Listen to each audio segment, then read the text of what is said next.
Today is a very special episode with an interview with a single mom living with her 14-year-old son in a one-bedroom apartment, and they dreamed of a better life. Now, she had a bankruptcy on her record, a bunch of student loans and other debts, 2 jobs, and only $10,000 saved. But that didn't stop Rosie. And wait till you hear her story. It's incredible. She even overcame a low appraisal nightmare. And her story, it's got an incredible happy ending.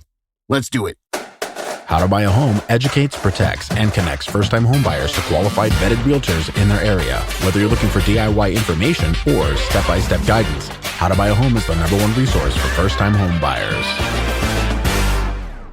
Hey, everybody. I'm so excited about today's podcast. I've got another great interview. I just met Rosie like 30 seconds ago, and I'm so excited to share her story. She's all the way across the country from me in New York. This is Rosie, who closed on a home in May. We're recording this in August. So I'm so excited. Rosie, are you all moved in? I am finally moved in. Yes. Did it take a little time? Not really. It was more of a hustle because I was living somewhere else and I had ended my lease. So I knew that I needed to move out by a certain time. So I've been living here now, I want to say almost a full 2 months. Fantastic. And this home you closed in May, it was a $310,000 place, and you were working with our unicorn in Long Island. Is that correct? Yes. And I love her. She's the best of the best of the best. I adore her. One of, doing this 20 years and meeting people all over the place, the minute I met her, I was like, I'm going to be calling you later. Because when I met her, we weren't even talking about this stuff. Yeah, I recommend her to everybody too. Oh, we love being able to continue to grow in any capacity. And, it's like if you have a really good mechanic, you tell someone, oh my gosh, I know a great person. For sure. So your story started back in April of 2024 was the very first time you reached out to me. Tell us a little bit of your backstory. What was going on there? Okay, so that's when I connected with you, which I was super surprised by the way, because, you send an email and you just don't know where it goes. So I was super surprised that you actually responded. But my story actually began in January just before I got in touch with you. I had a different realtor and it just wasn't feeling good. Like the communication was bad. She wasn't really available. I was feeling very frustrated. I kind of wanted to give up. And I just, I came across your podcast because I was listening to How to Money. And I think that I love those guys. Yeah. So it came across there, and then I visited your podcast, and then I sent you an email. And that's basically where it started. And then I spoke to Ann, I think, shortly after that. Okay, so that means I understand the situation. I definitely don't do my show to badmouth anybody. I understand. I'm really glad that you did get with the best of the best of the best. But so you were working with another realtor and lender. Were you out shopping for homes already at that point? I was. Yeah. Wow. So what happened with Ann that you took a whole year then? Did you end up restructuring everything you were trying to do? So yes, because Ann got me connected to Lauren, which is, I believe, like her lender or the person that she works with for mortgages and all of that. And my previous realtor had connected me with another lender, and he was great. He was fantastic. And so was Lauren. What happened was, with the realtor I had before, I couldn't connect with her. So that was frustrating. But the lender she connected me with was fantastic. He was awesome. I could connect with him all the time. So then I got connected with Ann, and then it was the opposite. Lauren was fantastic too. She was full of knowledge, and she gave me so many great tips, and she really planted seeds in my head that I hadn't gotten with the other lender. But she was difficult to get a hold of because she's in high demand. So I kind of created my own unicorn team in some ways because Anne was always available. And then my other lender was always available. So I stuck with them too. And that's how I then started a different process, and it worked out really well. There are great realtors and lenders who are available to you 24/7, but sometimes maybe they don't have the right experience or first-time home buyer. So by creating that combination of knowledge, it puts you in the right place. Yeah, it really did. You were out looking and shopping way back a year ago, but then we ended up taking a year. Did you end up restructuring kind of what you were doing with your financial situation once you got that information from the new lender? Yes, because she really kind of said, all right, so this is what you're looking at. This is what you're bringing in. This is what your debts are. And I had already been trying to restructure, based on your podcast and kind of just little bits of information that I thought I knew. Plus what she gave me a more clear path of how to work towards those goals. So I had to take some time off, and then I had to reduce my monthly debts.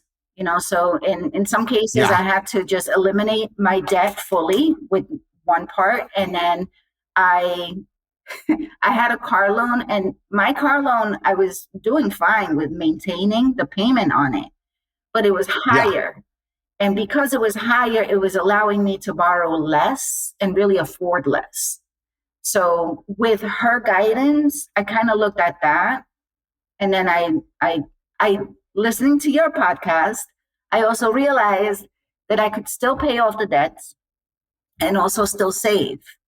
And, for me, I thought it had to be all one or all the other. And that really helped me a lot. So what I did was I went to my credit union and I refinanced the loan, and I got it from almost a $500 payment to just above $200.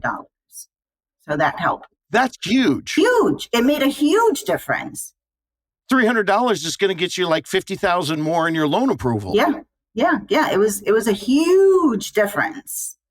So that's that's why it took me a little bit longer, because I didn't have the full information that I needed to work with, the full array of what I needed. I had basics. I had some things that I was doing okay, but then some things that I could improve on. And so that's what I did. The information can end up being in your particular situation. Like, okay, you have an approval to $250,000. You can go out and buy a home right now. But with a little bit of work from your side, restructuring, getting that car payment from $500 to $200, you lowered your DTI by $300, and now you can afford, $300. Quite honestly, that was the biggest thing for me, because then this money freed up so I could put more towards saving, right, for a down payment. Oh, that's huge. Yeah, I could put a lot more towards that. And then I could also pay off debts. So I was working with what I had in front of me at the time, but I was able to improve it. And so I still had the car loan, but I wasn't paying as much as I was. So it really made a huge difference. Well, and it's true, because there's a million different ways to skin a cat. And there are a lot of debt reduction where people tell you reduce all your debt first. But what you talked about is one of the hardest things for me to explain to people, the balance. It feels like you have debt and savings, and so you do all your debt first and then you do savings. Right. Where if you tack them simultaneously, you end up like you had, and now you have an extra $300 a month that you're working with along with that higher new approval. Now, did you eliminate other debts completely, or did you just lower them? No. So they got off your... Completely, yeah. I was also very, very, very disciplined. I was I was eating peanut butter and jelly sandwiches left and right. I was not trying. I had a goal. I had an end date. I needed to get out this year. So, I did sacrifice, but I had a goal in mind. It was worth it for me. 2 months in, have you settled in, and are you starting to feel the warm glow of you reaching your goal, or do you still need a little bit of time? Is it still... it still feels a little surreal. I'm not going to lie. It still feels a little surreal, but like I'm very happy to make a mortgage payment instead of a rent payment. You know, it's Now, mine. what was your rent situation before this? When you reached out to me in 2024, you were paying like almost $2,000 a month. Well, How long were you a renter? I I have a 14-year-old son. So I Uh-huh. had been renting for a very long time, years. By the time I moved out here, we had already been there 10 years. Wow. Yeah. And then you got to stay there for school districts and all that stuff, right? Yes. Yeah. So my son does not go to the school district that we live in Okay. because I was a renter. So I didn't know where I would end up. You know, I could always move. Oh, And it was super important for me to keep him very close to his school district because we're only about 10 minutes away from where he goes to school. So that was super important. Location was huge. But I also live in New York, right? I live on Long Island, and the prices were just going up and up and up and up and up and up. And it really did feel like I was swimming against the current because every time I thought that I had something, it was just snatched right away. It was we must have seen at least 50 places, at least. wow. The hardest thing for me and for all of us and the unicorns is when people get discouraged from that is I have to go and look at the data and say, I really don't think it's going to get any better anytime soon. So keep fighting the fight. Rosie, I've never asked you this before. So wait, you say you and your son, so were you a single mom doing this? Yeah. Oh my gosh. Yeah. Now, this is so impressive. So when you came to us over a year ago, you had 10 grand, you were paying 2,000 a month, you were a single mom, your realtor wasn't working for you. You got with Ann, you got your lender information and stuck with your old lender. Mm-hmm. And then is that when you ran into that competition, just constantly getting outbid? Constantly. Yep. Constantly. Open house after open house after open house. You know, it was very frustrating. I never thought I was going to get anything. And then the holidays came. So, you know, that also, you have to stop a little bit, right? Because there's other expenses now that come into play. So I think that we started again. I think we stopped probably in like October, November. And then in December, we didn't do anything. Towards the end of December, there was this place that became available. So let me give you a little bit of a background though. Reverse. Let's go back, rewind. With my lender, I found a first-time homebuyer grant program that opened up here in my area. And the lender was very familiar with the grant. So anytime that I came across something, I would send it to him and say, hey, what do you think of this? And he would say, yeah, it's good, but, or no, it's not a great idea. With this one, he said, yeah, it's good, but it comes with strings attached. There's certain things that you really should pay attention to, but you should still try it, apply for it. So I did that. And that was in September. First I was denied. They said that I made too much money to be a part of it. Okay. And I appealed it. And then they came back and said, no, you're eligible. So I had it for 6 months and I had to find something within those 6 months. If not, then there was a possibility that I would have made too much and then I wasn't going to qualify at all. So that kind of lit a fire. And then I did put in an offer on a house, a whole house, and it got accepted. And as I pulled up, I got a call from Ann. She said that the seller had canceled the offer. And I had the inspector there, she was there, I was there, I had a friend driving. So everybody was there waiting, and it got canceled. And I was frustrated. I was sad. I think I may have cried, actually. I think I cried. And it turns out that it was the seller's lawyer had a bad experience with the inspector for that program. So he advised, don't sell it, don't go through it. It's not going to be a good deal for you. So The first-time homebuyer program had a specific inspection procedure. Right. Yeah. Okay. So that kind of, because of that, I kind of took a break during the holidays. You know, I still needed to gather more money, right? I wanted to meet this goal. I still had Christmas kid. So I got to get him his gifts, you know, his gaming stuff or whatever. And I was going to say, my guy's 19. 14 Christmases, they get really expensive at 14, 15, 16. Yes, I know. I'm cringing. I have to start saving all over again to get them for Christmas. But anyway, that's beside the point. No, it's not. It's all about budgeting. People want to learn how to budget. Yes. A single mom budgeting to take care of her kids or her child and buy a home.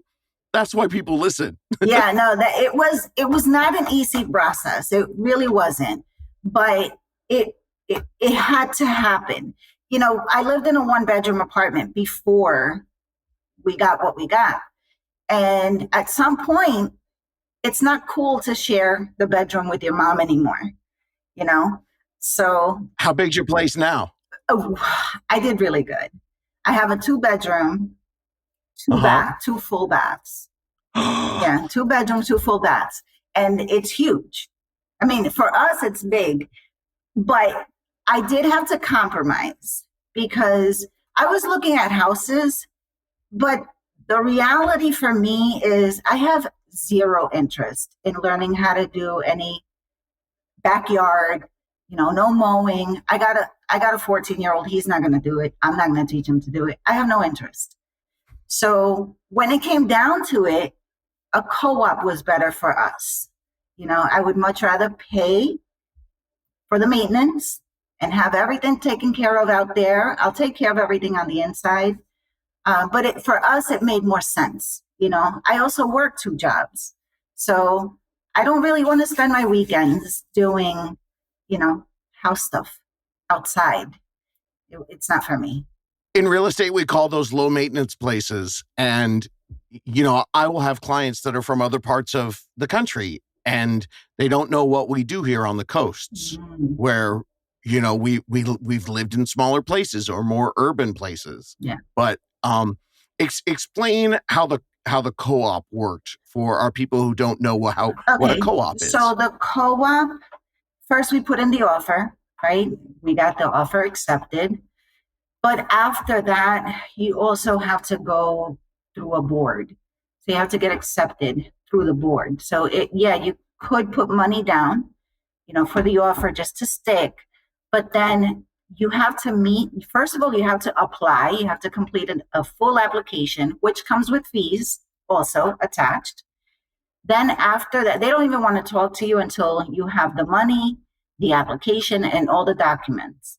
After you have that, you meet with somebody, they review your paperwork, make sure that you do in fact have everything that you can and that you can afford it.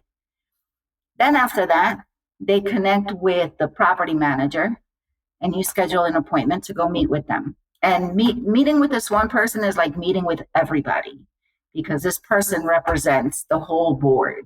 So if you don't make a good impression on that person, you're a little bit screwed. So I made a good impression. And then we moved on to the next. You're in New York. You're in New York in a 2-bedroom, 2-bath for $310,000. That's the beauty of a co-op. You have to jump through a lot of hoops. Yes. But I know the pricing out there. Yeah. A regular apartment's going to cost so much more than that. So right now, the mortgage along with the maintenance is still cheaper than a 2-bedroom, 1-bath in the place that I used to live in. So 2-bedroom, 1-bath, a 2-bedroom, even a 1-bedroom, 1-bath, exactly what I used to live in. Right now, if I were to rent as a brand new tenant, depending on the size, you could pay up to $31.55, so $3,155. and you don't get half of what I got there. So And your full principal, interest, taxes, and interest is less than $3,000 now. Even with the maintenance Wow. included and my mortgage, I pay less than that. Oh my gosh, I don't want to say that too loud because then your 14-year-old will ask for some new video games. But that's a great deal. It is a great deal. And what's an even better deal is that it's 2 blocks down from where we used to live originally. Oh my gosh. So nothing really changed, just the address. That's all. It's so interesting because you told me these are the things I compromised on, David. And I tell, I've been listening to everybody in their stories. There are things that you just become flexible on. But location was really important for you guys, yeah? Yeah, absolutely, 100%. Once Ann got that information, you guys just kind of zeroed in. Now, you said you found this place in December, but you didn't close until May. What was the process there? So in these, I had some family issues that I had to take a break for. But then we came back, and there were several challenges with this place. As fantastic as it was, there were several challenges. Where do I start? So one was, they accepted everything, but then the appraisal, right? So we went into contract originally for $339,000. Wow. And I thought that was a good price because I was seeing so many things that were so much more expensive. I thought it was a great price. And so it got accepted, and we were ready. We started doing everything that I needed to do, because with the grant, there were certain things that I had to get done. Yes. And then it was time for the appraisal. And at the appraisal, it actually appraised for a lot less. So we were in contract for $339. It appraised for $315. And that was an issue because my grant was only going to give me what it appraised for. The bank was only going to go for what it appraised for. And I almost lost it. My lawyers, the real estate lawyers, weren't the best. I will say that. Yeah. That is the one thing that I wish it would have gone a little bit better with them, but in the end, they did get the job done, so I can't be all that mad. We had to kind of think outside the box when it came to that.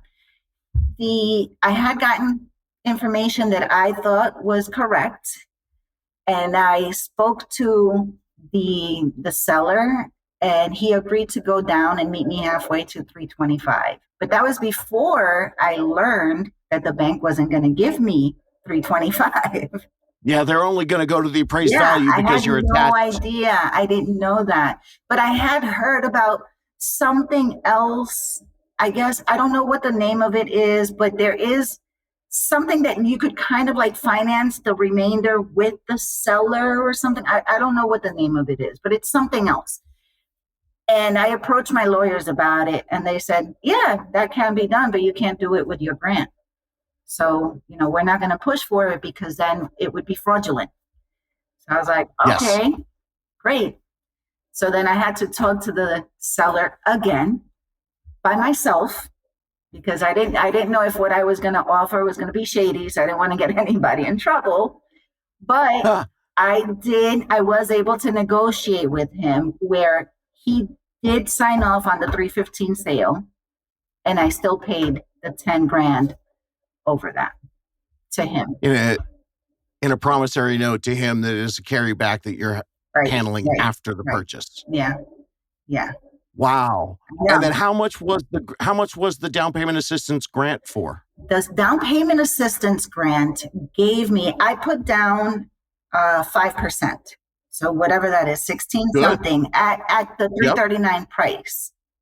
They gave me enough for the 20%. So they put in 15%. Yeah. I put 5%. And with the grant, and then Sony May, which is also through the state, I was eligible for something else. So with that assistance and everything, I was taken care of completely. So I got the full 20%. Wow. You Yeah. know, people will reach out to me all the time and say, David, I heard about this. I heard about that. And I wish this stuff was carved in stone and I could explain it. But it's like you said, this just came around. Mm-hmm. A lot of times people don't understand. Sometimes these down payment assistance grants, whether they're federal or state, they're given an allotted amount of money. And when that money runs out, that grant is no longer available. Right, exactly. And I mean, this is unbelievable. So that grant offered $50,000. So they would give you $50,000 and you could use it solely for down payment, or you could split it between down payment and closing. So I put in money, they put in money, and then the state also put in money. And so the only thing that I was really, really, really sweating about is after everything is done and okay, he accepts, the deal is done, blah, blah, blah, then it's closing, right? I needed to make sure that I had enough. I did not know what the closing costs were going to be like because I was working with so many different entities and I didn't know what I was going to be responsible for. I couldn't even sleep. I couldn't eat. I couldn't sleep. I had no idea. I was like this the whole time. I remember calling my lender multiple times. Hey, how much am I looking at? What do I need? Am I gonna? And he couldn't tell me either. He was like, you'll learn, soon enough. And soon enough, they told me literally like a day or two before we were supposed to meet for the closing. That is torture. That is the worst thing to go through. That and also learning whether or not your offer is accepted for anything. I think that those are the two times that you are the most anxious as somebody who's trying to buy something as a first-time home buyer. The hardest part of what I do is I try to explain to so many people that it is a lot simpler than you think, but then I have to go, oh, but by the way, there's one thing that's the same every single time. You get your closing cost amount 2 days before you close, and there's no way to calculate and figure it out. Sorry, enjoy buying a house. Ta-da. Yes. It's crazy. I mean, is it insanity? Yes, it's like, it is. 100%. I feel like if you and I won the lottery, we would go and like spend half of it to change the laws tomorrow because this is the way it works. Nobody's allowed to know. You can get an estimate, but in yours was even more complicated because you had all the different entities with which when you talk about it up front, hey, you have the opportunity to get 2 different down payment assistance grants. That sounds amazing. When you're waiting to do your closing and suddenly you realize all these people can't talk to each other and the numbers don't come until the lender decides to put it all together. Oh my gosh. Yes. I feel for you, sister. Yes. and I didn't know if I needed to pay anything else towards the board at the closing. Because at the closing, I had the board people were there and their lawyers. I had the seller's lawyer and he was there. Then I had the person from the town program, the first time home, but their lawyer was there. There was nothing but lawyers. I had no idea what I needed to. Your closing sounds like a boardroom meeting.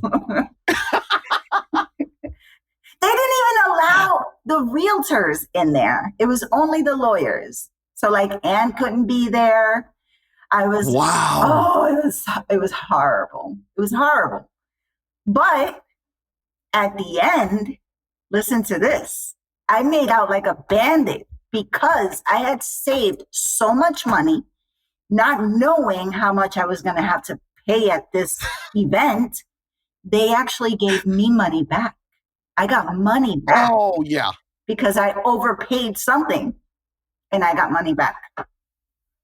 So I just recorded this in a podcast the other day, and it's something I've realized I need to record every 2 weeks. The good faith estimate, the GFE, is what you get 2 days before, and it's 99% of the time a lot higher. And you will get money back. And there's a whole legal story behind that. And they do it so that buyers don't get ripped off and then, get an estimate. And then 3 days later, you get told, oh, you know what? It's $10,000 more than this. But in the meantime, that does nothing for you and your sleepless nights when you're trying to figure it out. No, it And no does one zero. tells you get a refund. They just close it out and then they'll like send you a check. Oh, here you go. Or they'll send you the final statement 2 days Mhm. after Mhm. you're closed. Yeah. So that's incredible. That was, I mean, I think I may have cried because I was like, I was losing my hair. I couldn't even eat. I couldn't sleep. I was cranky. My son was thankful he had his own room because he could go hide because I was like Yeah. stressed out. So stressed out. But now you get to have a peaceful morning in your own bathroom without his crap all over it. Isn't that Absolutely. wonderful? 100%. 100%. I am not complaining. But I'm very, very happy. And he's very happy here too. We're very grateful that it all worked out. I wish it was as simple as ripping off a Band-Aid and then you suddenly end up in a land of rainbows and lollipops. But it takes work sometimes. It's not impossible. You are such an incredible inspiration for everything that you did. But, it took going through a few different people for you to figure out how to take advantage of this the best way possible. And it's a partnership. You put the work in. I mean, how crazy you got to sit in a room full of lawyers and your realtor's not even allowed. Nope. But, Unbelievable. I'll tell you something else. Bankruptcy, right? So in 2019, I had filed bankruptcy. I also have student debt, right? The student loans. So that was something that always kind of, was in the back of my mind. Like, how am I going to be able to do any of this? So turns out it didn't really matter because I had been out. I haven't made my 7 years of, bankruptcy, but with more time, I had already built up a good enough credit score, and I did find ways to like make sure that I improve that. And, listening to the podcast was super helpful because it did make me feel like I can actually do it. Where it's almost like having a friend, like you're just like that motivational friend who, whenever you're feeling down and out, you listen to one of your episodes and you're like, you know what, I can do this. And it was super helpful. And I didn't tell anybody that I was in the process of buying anything. I kept that to myself. I had my own team, 2 people, one of my friends knew, and my sister. Nobody else knew. More so because I didn't know if it was going to happen, and there wasn't really anything to tell until it was time to tell. Yeah. So it did happen. And it can happen. We buried the lead here. Single mom, bankruptcy, not 7 years, and student loans. Mm-hmm. Then on top of all that, you got through the co-op, the down payment assistance programs, which you had to reapply for. Mm-hmm. And like what you did is, and I appreciate you saying the nice things about the podcast, but girl, man, you're going to be one of the top highlighted interviews for all the single moms out there, or all the people with the bankruptcy, or all the people with student loans. I mean, the fact that you're buying a place in New York that didn't even appraise. There's like, you have like 12 horror stories in one, and yet it's not a horror story because you did all the work. You didn't let the bankruptcy hold you back. You asked the right questions. Mm-hmm. And what was the difference in the realtor from the first realtor until when you got to Anne that made you feel like you could do this as well?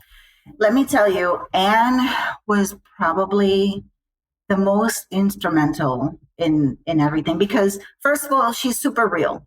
If she doesn't know something, she's going to tell you she doesn't know, Yes. But she will find out and she will figure it out. And I mean, Anne, there was a time where I had a family emergency and I had to travel, and I was scheduled to go see another place the following day, but I had to leave quickly. He still went for me, and I sent a friend, and they took videos of the place and, talked to me, sent me pictures. I think Anne really made you feel like you weren't alone. and she had seen it all. And I appreciate her genuine personality. She's not going to try to BS you one way or another. She's going to tell you if she knows something, she's going to tell you. If you're kind of, going a little bit crazy, she's going to pull you back and say, Yep. you got to chill out. This is the way it works. This is what you got to, don't worry about it. It'll be okay. And she had to deal with a lot of people that weren't so great either. And she was just excellent. I mean, I cannot praise her enough. I mean, thank goodness for her. I don't think I would have continued if you didn't recommend her, if I didn't connect with her. And even still, if we didn't connect when we met, it would have been a totally different story, more than likely, Yes. One of the things about the process that it's so great to have like a person-to-person interview like this is it helps to explain to people that you are going to have a dozen people handling your transaction. Mm-hmm. The one person that's in the middle of everything is your realtor. Mm-hmm. And that's why, it was very hard for me when I started the podcast because everyone thought it's another realtor trying to sell realtors. Mm-hmm. No, I've just done this enough to let you know that person, there's going to be an escrow, a title, a lawyer, a grant person, an appraiser, an inspector, and not all of them are going to be hunky-dory and your favorite friends. Mm-hmm. And it's our job to make sure that we bring everybody together for your best interest. And I know, Ann, I travel quite a bit to meet my unicorns. And whenever I get to the East Coast, I love seeing her. I had an interview with somebody who they were brand new to the area and didn't have anywhere to go. And Ann had them over to her house for Thanksgiving. Aww. And that's a wonderful story. But I like Ann the bulldog who knows how to get stuff done, Mm-hmm. who tells you straight up, I don't know about that. Let me find it out. Isn't that great? Yes. Then you can trust her next time when she says something, right? Yeah, and she's available. Like she'll, Yes. if I sent her a text message or if I called her or sent her an email, she would get back to me and she would tell me if she was available or if she wasn't. I'm in a meeting right now. I'll get back to you as soon as I can. And I appreciate that because the last thing you want is to just kind of see the message just hanging. And not knowing, should I send it again? I'm kind of freaking out over here. Should I call her? Should I, I mean, the mind is a terrible place, right? That anxiety will push you to like rage, right? To become like this other person. So I appreciate somebody who will just send a quick message. Hey, I'm not available right now. I'll call you as soon as I can. Great. At least that'll help me just wait until, you get in touch with me. So I did appreciate her. The things that she did for me, I mean, she went above and beyond. And I mean, I wish I could have her over here all the time. I miss her. I haven't spoken to her in a while.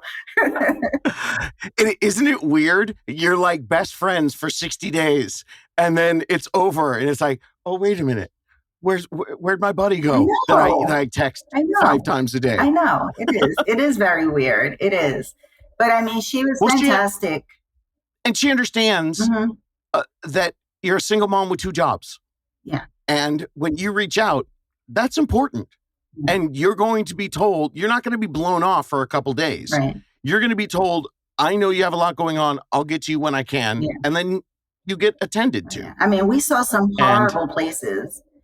Some horrible places. We went to a house and as soon as we walked in, we saw how terrible it was and ran out. Like we just could not get through it. Some of the things that people have out there are really horrible. One of the roughest things right now is our job to interpret. There are some realtors that are part-time and so you kind of got to check almost everything out. Mm-hmm. Like it's very rare that 100% I can look at a listing and see the pictures and go, no, this place is as awful as it looks. It could just be poorly put on the internet. But then sometimes you get there and it's exactly as awful as the pictures. and y'all run out. I've had some where we stood on the porch and the smell before we opened the door was enough to turn around. Oh, ooh. Yeah, I So have learned that these filters, I mean, they can make a really terrible place look fantastic. Like a Yes. 5-star place. You got there and you're like, are you kidding? That's not at all what I saw. Or they make a room look really big and you get there and Yeah. it's like 4x2. It's like tiny, tiny, tiny. So yeah, it's kind of like it's a game, because you don't really know until you actually get there. It looks fantastic on the pictures and then you get there and they're horrible. Or it doesn't Yeah. look that great, but you get there and you're like, oh, it looks so much better. So you don't really know. You really don't know. Yeah, you see the one where the pictures made it look so much better and the one where the pictures made it look so much worse, and you want to tell the real estate agent, you need to hire this other photographer. You really do. Well, this story is just mind-boggling. I'm so excited for you. Was there any other tips in the process that you would give people who are trying to buy their first home? Let me see. I think I did write something here. Oh, I love it. Of course you have notes. Of course. So I think that one of the better tips that I could give is be proactive in what you're doing too, because Anne was great, but Anne has other clients. It wasn't just me. My lender was great, but he was in meetings, all the time. Anne does not live in the county that I live in. So it's not like, I could say, hey, what about this one? Let's go there. It was planned, there was things that we had to talk about and do. So I would say be proactive. Don't depend on your team for everything. Take the steps that you need, because at the end of the day, it's going to be yours, right? So you want to just be able to be involved in the process. Know that when you go to, that meeting where there's 50 different lawyers, that you don't feel like a fish out of water, that you have some knowledge of what, some of the terms mean. You don't need to be an expert, but no, be a little bit more involved. I think that that's probably my best one. And also think outside the box, because I was looking at houses and I realized that it was just going to be too much for me, for my lifestyle, for just for us. It wasn't really, it would have been great, right? To have a yard would have been nice. Yeah. But it wasn't for me. It was going to be too much for me. So where I started isn't necessarily where I ended. And if you don't feel comfortable with any of those parties, don't feel obligated unless you sign something that's different, right? If you have like a contract with somebody, that's different. Sure. But if you don't feel comfortable, if you don't feel heard, if you don't feel like you're not being heard and listened to, look for a different team. Maybe switch one out. Talk to somebody else who maybe can recommend somebody who might be a little bit better. And also be patient, because I started this process and I really wanted to give up a couple of times. And there were a couple of times that I took breaks, but I didn't give up. I didn't give up. So just be patient, and believe that it can happen, because it can happen. There's so much rose-colored glasses, and so many times we tell people like, hey, like I could easily tell the story like, hey, here's a single mom and she had a bad agent, then she found a good agent and it happened. No, that's not what happened. You said it. Be proactive. I know, just in what you've told me in the short time that we've been talking right now, your deal is dead on paper. There's no way you should have pulled this off. Yeah. There's too many moving parts. There's too many pieces. 339 with a 315 appraisal through a co-op.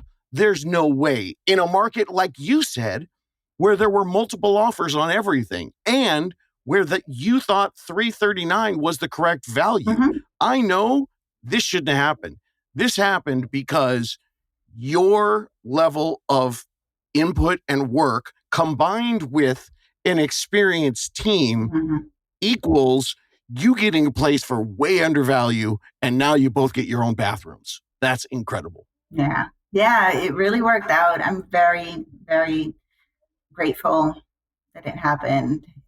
It was, I'm very happy here. I could not have a better place. The commute is the same. My son still goes to the same school. We're still in the same shopping areas, close to everything that was important to us. So really nothing Well, you made that changed. decision. Yeah. Yeah, that's what you said. You made the decision. You were thinking house, Mm-hmm. and ultimately this co-op was, as you said, better for your lifestyle. Yeah. Yeah. Yeah. And that's it the really key. worked out. I mean, honestly, I think that it's not an easy process, right? It's just not an easy process. I think, your podcast was fantastic, I have to say. And I know you don't want me to praise you as much, but I did work, but you provided the guidance, and that's huge. When you really, prior to that, I felt like I was walking in a dark room holding a candle. Like I Yeah. knew something was out there, but I couldn't really put it all together or see it. And the podcast really helped me to kind of understand some things that, like, I was on the right path, but I needed more. So that one episode where you talked about the paying off debt and saving, that was huge. I cannot tell you how enlightening that was. I know that you're going to say something about this, but I did create a spreadsheet. But let me tell you, I created a spreadsheet for my monthly everything, right? And I had goals of what I was going to do, how long it was going to take me to pay it off, by week, how much I was going to put away for that. And I also created a spreadsheet on YouTube. I found this spreadsheet that was so helpful because it helped me determine how much the house is being sold for, the interest, what I was going to put down, what my monthly things are, how much of a mortgage, with all of those things, this formula that I found that I was able to put together gave me an idea, a base of how much I was comfortable spending, based on this. If my DTI was this, then how much of a house can I afford? What did I need to do on my end? And I was very, like I said, I was very disciplined. I was very disciplined and very committed. And I really felt like I had some control over a situation that otherwise felt out of control, because I can't control the housing market. I can't control the interest rates, but I can control what I'm doing on my end to make me as best as I could possibly be when it came time to get that house, right? To have it, to be able to carry it. Because as a single mom, my fear is getting into something and not being able to provide, for my son, right? So it was super important that I could afford what I was getting into so that we could live comfortably, where I wasn't going to be struggling. I didn't want to be like house poor. It was super important. So I needed to make sure that I stayed within something that made sense, that offered us, the space that we needed, but also allowed me to financially be comfortable. We're not rich, but we could be comfortable. And it worked out. That first-time homebuyer grant came at the right time. And because you were already prepared when that came along, then you suddenly had your eyes open to options. Right. And you were in the dark room with a candle, and I just came behind you with a flashlight. And if the flashlight showed you that you don't have to reduce all your debt before you start saving. You don't have to do this by yourself, but you do have to balance. Right.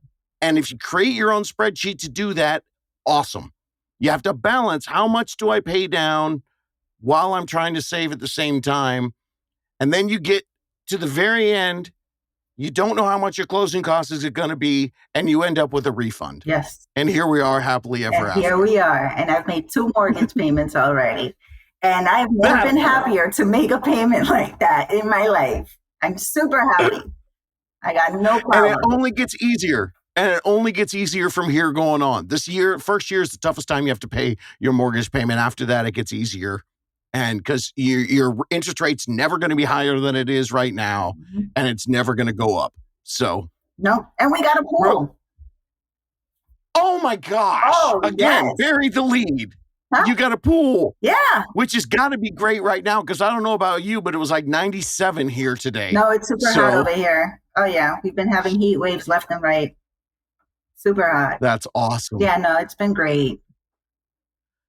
Rosie, your story is amazing, and I can't wait to get this together and share it out with everybody. Thanks so much for coming on the podcast. Thank you. Thank you for having me. It was so good. Thank you so much. And keep doing what you do because you are fantastic and you're a motivator and, you give people hope. So you've given me, I tell my wife all the time, I need a little juice right now. I got to get pumped up. And then when she knows, I have an interview, you're going to get me going for another week or 2. I can't wait. Thanks, great. Rosie. Thank you.